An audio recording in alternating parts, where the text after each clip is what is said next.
Conrad Ford. He's already here with us, and he's working as a Chief Product and Strategy Officer at Allica Bank.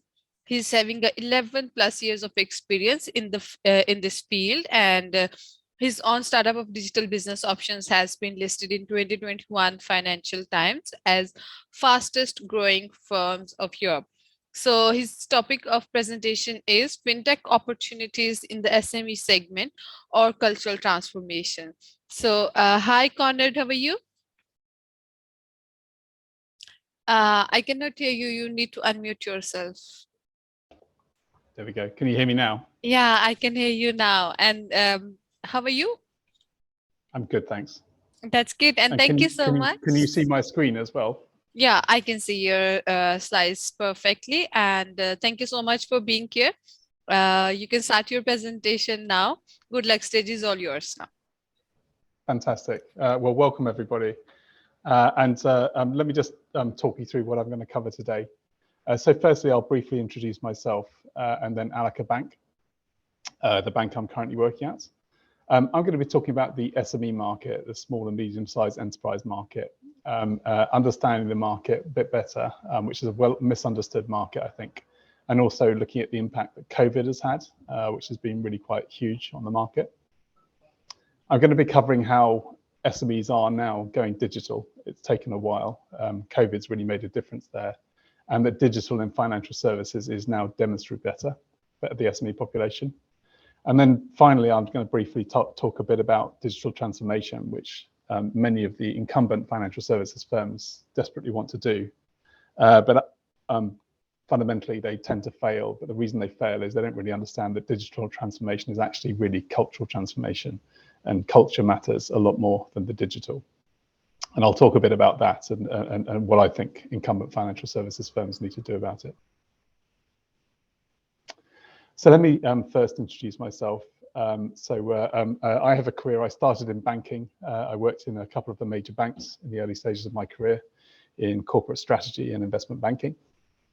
And then I actually founded a fintech business. So I founded a business called Funding Options. Funding Options is Europe's leading marketplace for business lending. So I founded that business coming up to 10 years ago. I scaled it up to what it is now, which is quite a significant business with about 80 people in London. And then I stood down as chief executive a couple of years ago. I then spent a couple of years advising other fintech businesses. So examples would be Starling Bank, one of the leading digital banks in Europe, and Coconut. And then now I find myself back being a banker again. So I've joined Allica Bank, which is a new bank focused on the SME segment. So let me briefly talk a bit about Allica, because I think it's good context as to where we believe strongly there's a huge fintech opportunity in SME. And I wouldn't be doing what I'm doing now if I didn't believe that. So what are we trying to do at Allica? So firstly, Allica is a bank. We got authorized as a bank in the UK towards the end of 2019. And we are really the first full service bank for established SMEs. So let me just be clear about what that means. There are many, many fintechs focused on what we would call the micro business segment, millions of really small businesses. But there's very few fintech challenges, if any, that are focused on the 500,000 or so in the UK medium-sized businesses, and would be many millions of businesses around the world. So the medium-sized business segment so far is really underserved by fintechs as well as big banks as well. So these businesses, they have a diverse product needs. They tend to have a good risk profile. They're much more established and stable than micro businesses. There's an opportunity to build a bank that's really dedicated to their fairly complex needs, all the way from the lending side of things around their asset finance needs, working capital, secured and unsecured credit needs, and also their payments and savings needs as well. So what we're really trying to do is build from scratch a bank for this segment, how it should be done. And crucially, we actually believe in relationships with our customers. So what do I mean by that? We believe that medium-sized businesses can't be entirely serviced on an app. It's impossible to do your financial service.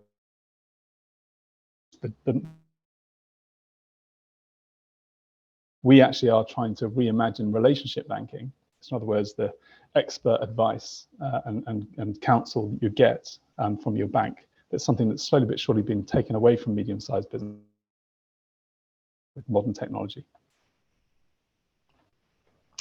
And one thing that's not understood about the SME segment is that the medium-sized business segment, although there's far less of those businesses, there's only about a tenth of the number in whichever economy you're looking at, developed economy, is actually a much larger segment of the economy than the micro business segment.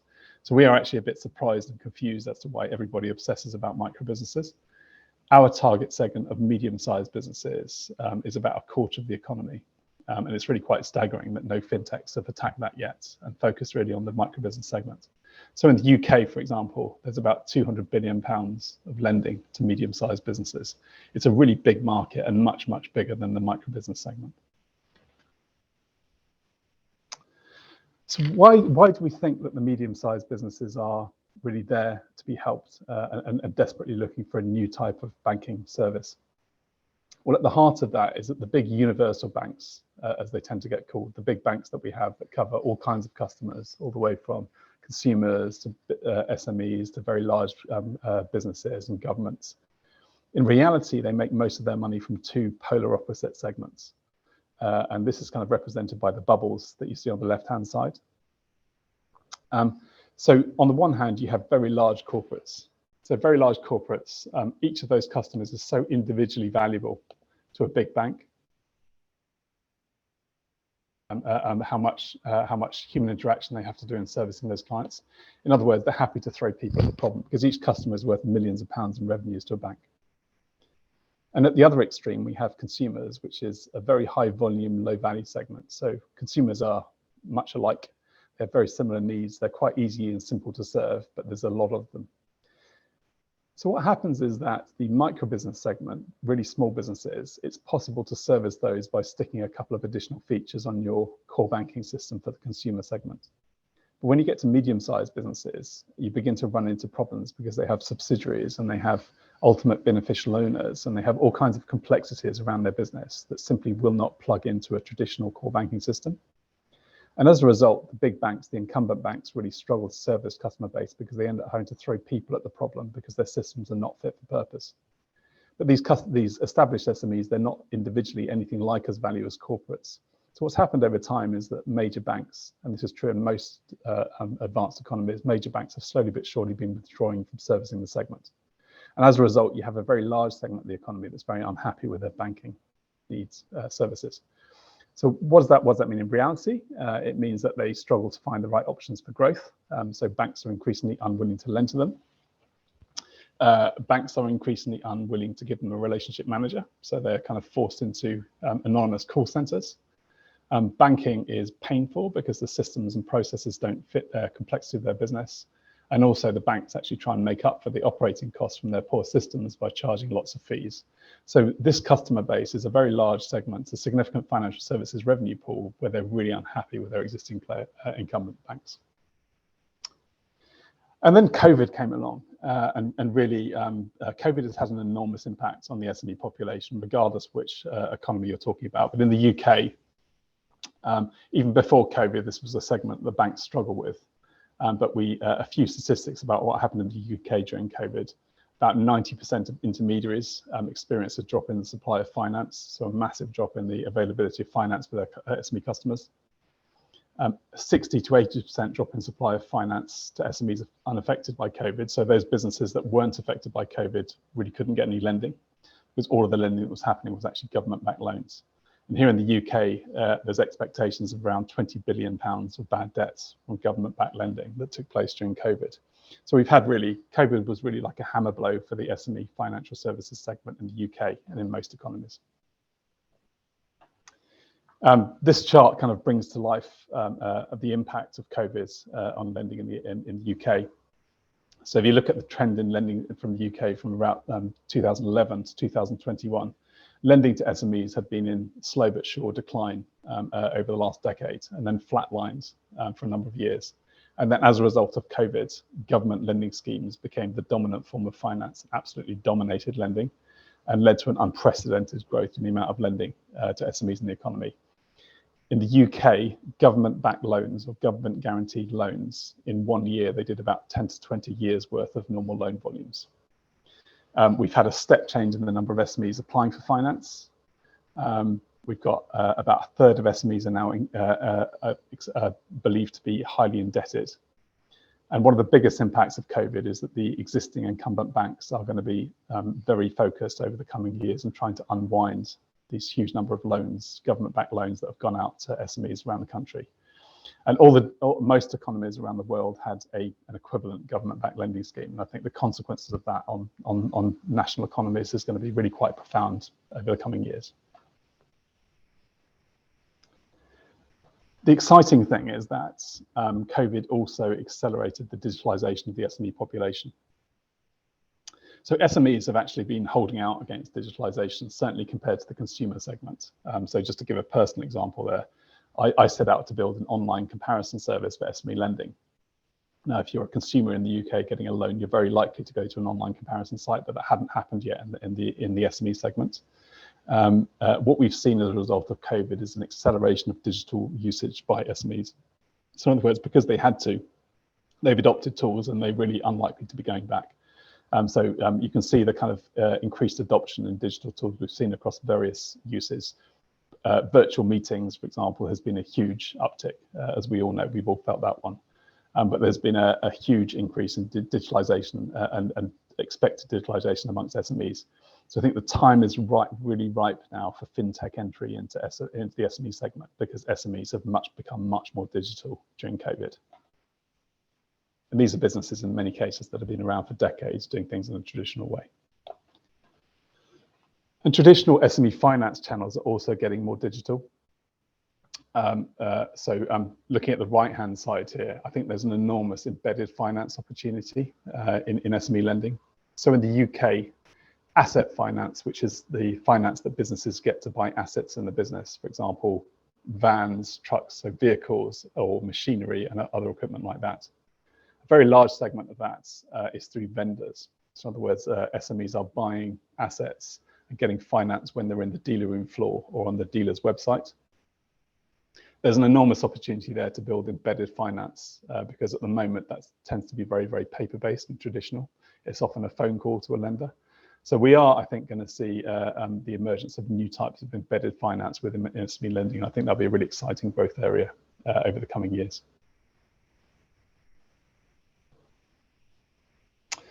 And digital is undoubtedly better. I think this would be a really important message. So these are some statistics from Allica Bank, the bank that I'm working for, which is trying to bring modern digital capabilities to this underserved medium-sized business segment. The speed it takes us to give a decision on a commercial mortgage.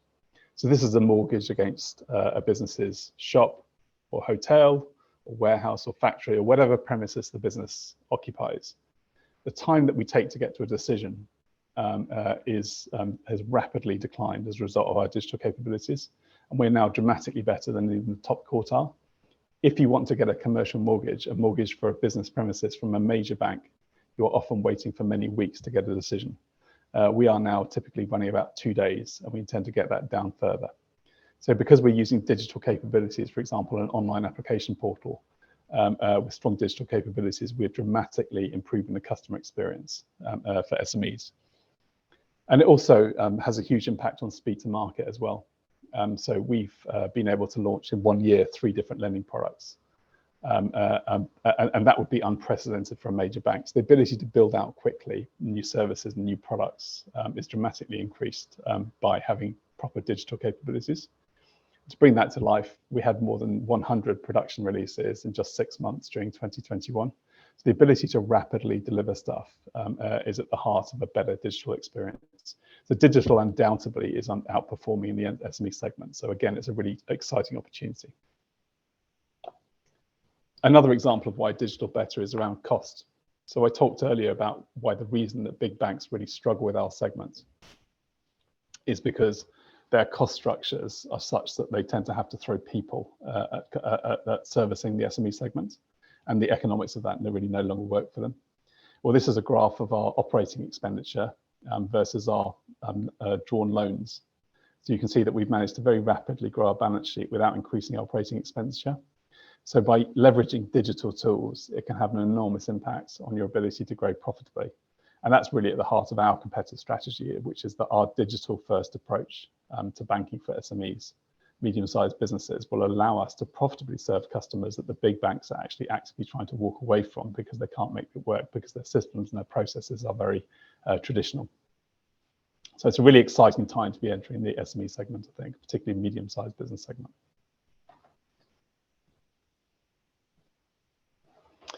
And I wanted to just finish off by just briefly talking about, well, if digital is better, and I think certainly the evidence that we have within our business at Allica Bank is that digital is significantly and substantially outperforming traditional players. We're really seeing that even in our early years of activity.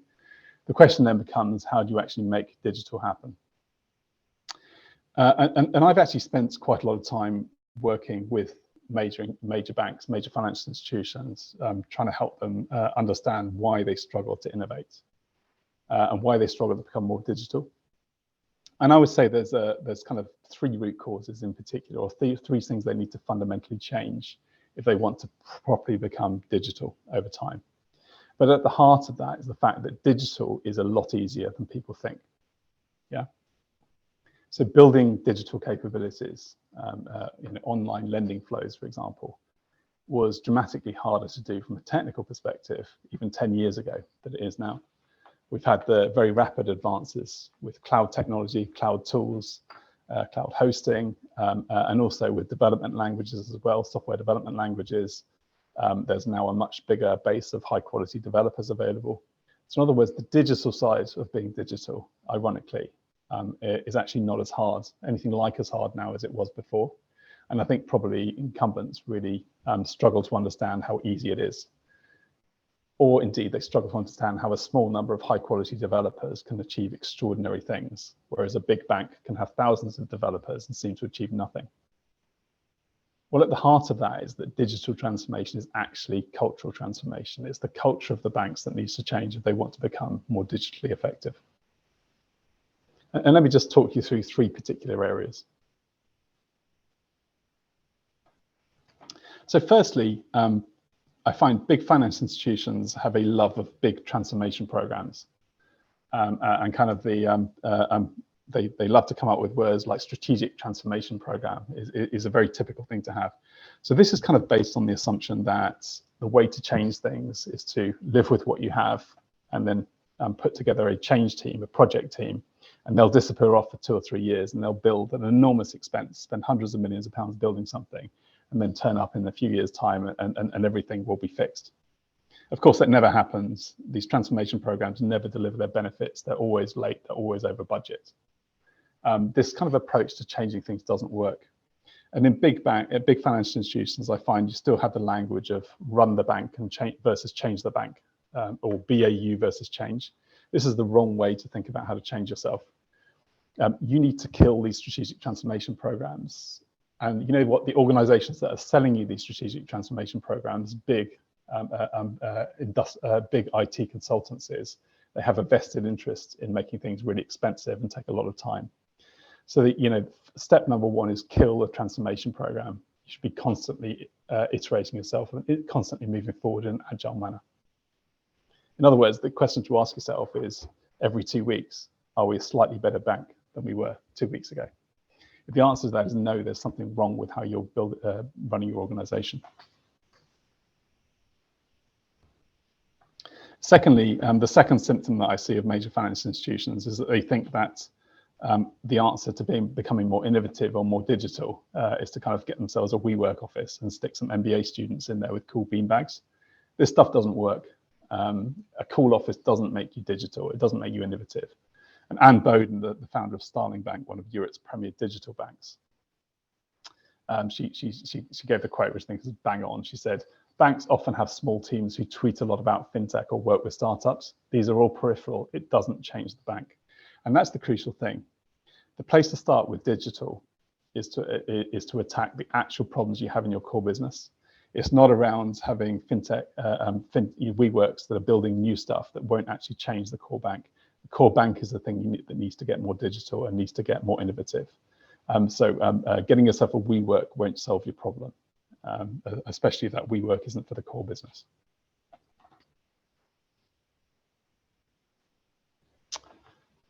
And another similar thing that I see a lot of is what I call innovation theatre. So there is a love of having incubators, accelerators, where people from the bank get together with fintechs, and they're a bit like a petting zoo at the zoo, where the grown-ups get to play with the fintechs for a day, and then they disappear off and do grown-up work afterwards. That is not how you change yourself, and that's not how to work with fintechs. And actually, sadly, I've seen many fintechs in my time in the fintech sector. I've seen many fintechs waste huge amounts of time and actually, in some cases, kill their businesses by involving themselves in these kind of incubators and accelerators. If you're not talking to the people who actually run the bank and dealing with their day-to-day issues, then the interaction between the fintech and the bank is meaningless. So the big banks big financial institutions need to stop with the kind of innovation theatre, I think is a great way of putting it. There's really no value in having demonstrator days with fintechs and then everyone going off and doing their day jobs afterwards. If you're trying to change the bank, start with the big problems of the bank and find someone who can solve them for you.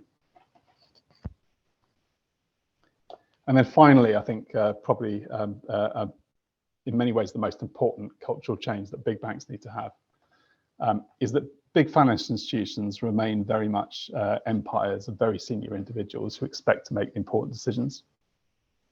And Jeff Bezos, probably the greatest businessman business person of our generation, he talks about the highest paid person's opinion. What he means by that is that if you have a debate without data, then inevitably the decision gets made by the highest paid person, the hippo.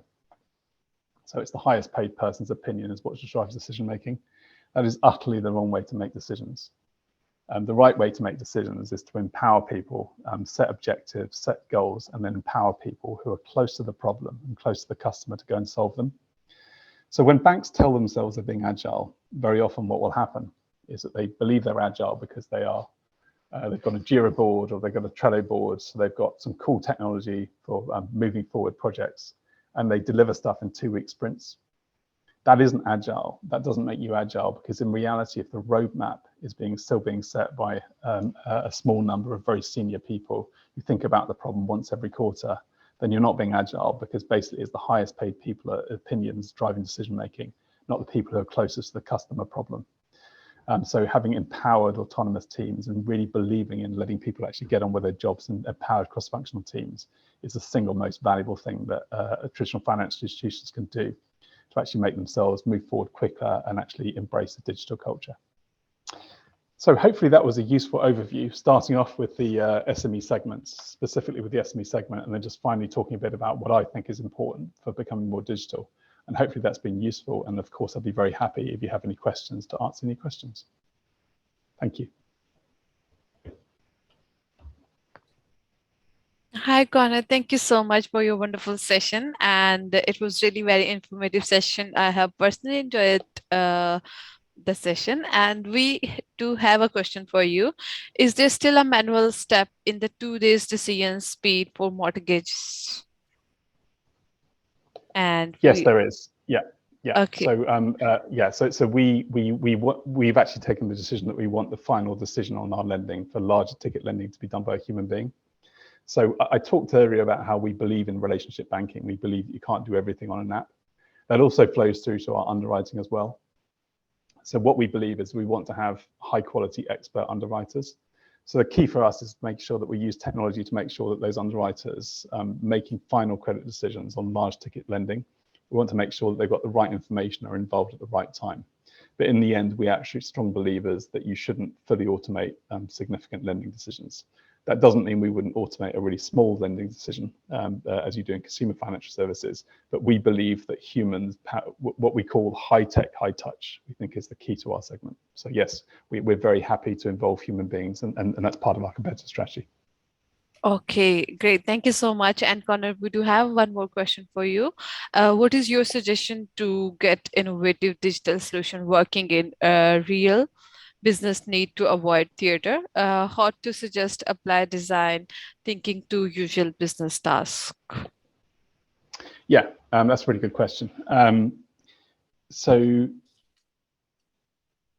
the answer firstly lies, so let me turn it around, and when I spend time with other fintech founders, trying to help them to get things moving and off the ground,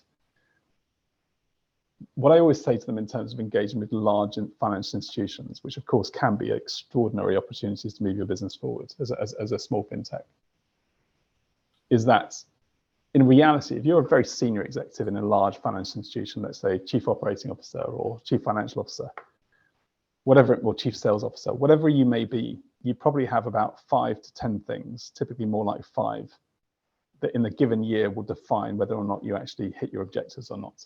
So you may start the year with 10 initiatives. One might be a pricing initiative, one might be a risk initiative, and you need at least 5 of those to land successfully to happen for you to actually hit your objectives. Generally speaking, if a fintech provider is not solving one of those needs, then any discussions you have with that financial institution are meaningless. In other words, you need to have a very senior executive sponsor who has a genuine business problem that they want to get solved.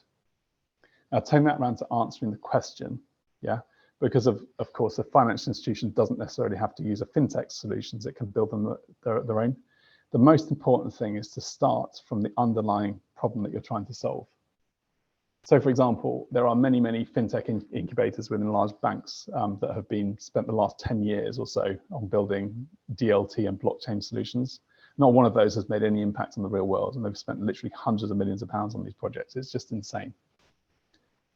What's a real problem for a major bank? A real problem is the one we're solving, actually, which is that they can't cost effectively serve medium-sized businesses. That's the kind of real problem that actually will weigh on the minds of a senior executive in a bank. So the answer lies in basically understanding what are the really big ticket items that need to happen for any senior executive to move forward their business line. And if you're actually coming up with a practical solution that actually moves that forward, then you've actually got a chance of real traction and real transformation. So it's around actually avoiding the temptation to kind of read the latest fintech blog and say, okay, we need to be doing something in DLT because everyone's talking about DLT. No, you don't, right? If DLT solves an actual business problem, you should be doing it. So that's the approach. It's around starting with the real major business problems and then working from there is my answer.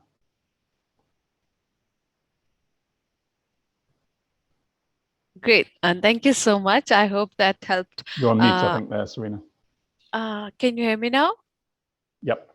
Okay, great. So I'll ask the audience that if they're still having any question, they can ask you in the chat or in the QA session. Okay. Please do. And thank you so much for being here. Have a great day. I will give you 3 minutes for like if you are having any question, and then we will be ending the conference. Okay. Brilliant. Thank you, Conrad.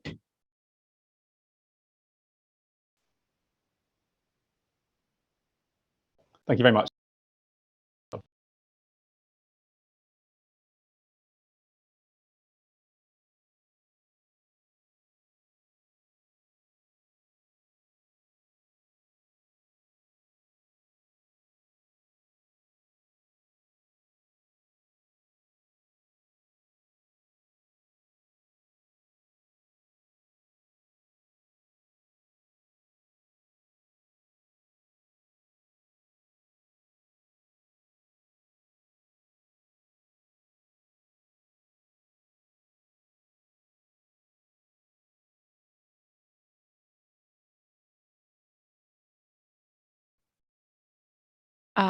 I think they don't have any questions. So they're thanking you, Thank you for your wonderful answer. Thank you so much. Have a great day. Stay safe. Bye. Bye.